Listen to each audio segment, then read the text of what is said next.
人要是走起运气来，想不发财都不行，就好像老天爷强加给你的一样。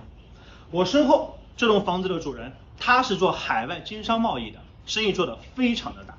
他有一位表弟叫陈有才，做生意那是做一次亏一次，家里被他亏的那是叮当响，老鼠去他们家都是含着眼泪离开的。有一次，陈有才来到厦门，顺便来看望他的这位大表哥。表哥刚好要出海经商，就对他说：“表弟我们准备到波斯去做一趟生意，你要不就跟着我一起到波斯去看看吧，学学经商之道。”陈有才就跟着表哥一起坐船，从福建去了波斯。其实波斯就是现在的伊朗。在去波斯之前大家都上街去买一些能够带到波斯去换取好价钱的东西。陈有才身上只有1两银子，也不知道那边的人到底是喜欢什么，就在街上溜达了半天，也没能决定好到底要买什么带到波斯去。这个时候他看到一个小姑娘蹲在地上卖橘子，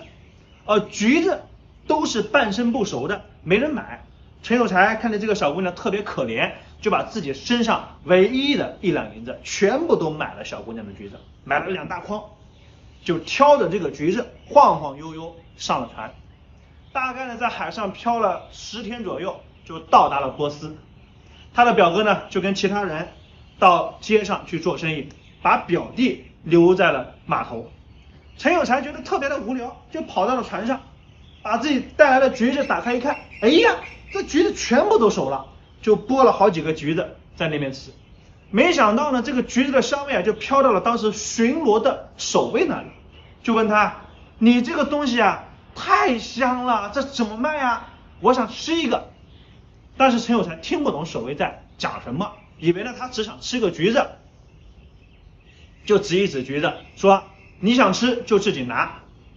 守卫听了以后看他伸出一个手指头，以为是1块钱一个，就给了他1块钱，吃了个橘子。一尝这味道，简直就是人间的美味好吃的不得了。又给他一些钱，买了一些回去孝敬自己的领导。他的领导吃了这个橘子，就问他哪里买的，太好吃了，赶紧再去多买一些回来，我们要拿去孝敬自己的总管。这个守卫又跑来买橘子，但是这个时候买橘子的人已经排起了长队，本来2筐橘子卖的还剩最后1筐。这个守卫拿出2大麻袋的钱往边上一放，说：“这筐橘子我全包了，你全部都卖给我。”把剩下的橘子就全部都买走了。这个时候他的表哥就回来了，看到表弟陈有才一下子身边多了这么多钱，就很激动的说：“表弟你发财啦！波斯的钱有3种，上面是水草纹的，那就是1分钱；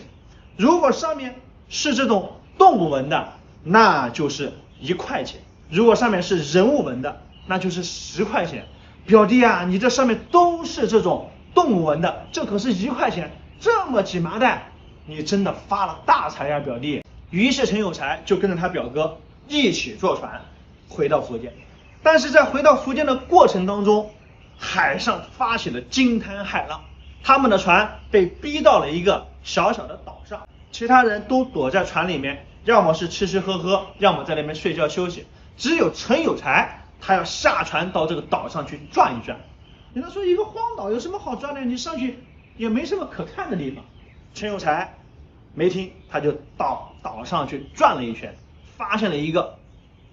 这么大的乌龟壳，跟那个小汽车似的。他说：“这个乌龟壳真好，我在老家连一张睡觉的床都没有，如果把这个乌龟壳搬回家，那当成床来睡觉，岂不是挺好？”他就把这个乌龟壳拖到了船上。到了船上以后，乘着船就回到了福建。在他下船的时候，老远就有人看到他扛着一个乌龟壳，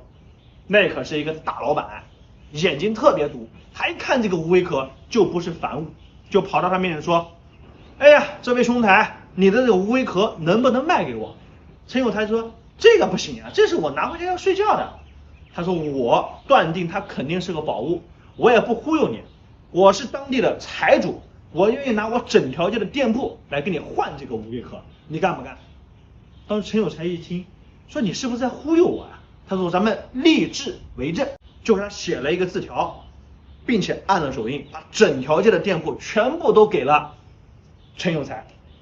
陈有才有了这么多的店铺，那成为了有钱人。这个商人拿到这个乌龟壳之后啊，打开里面有8颗夜明珠，颗颗价值连城。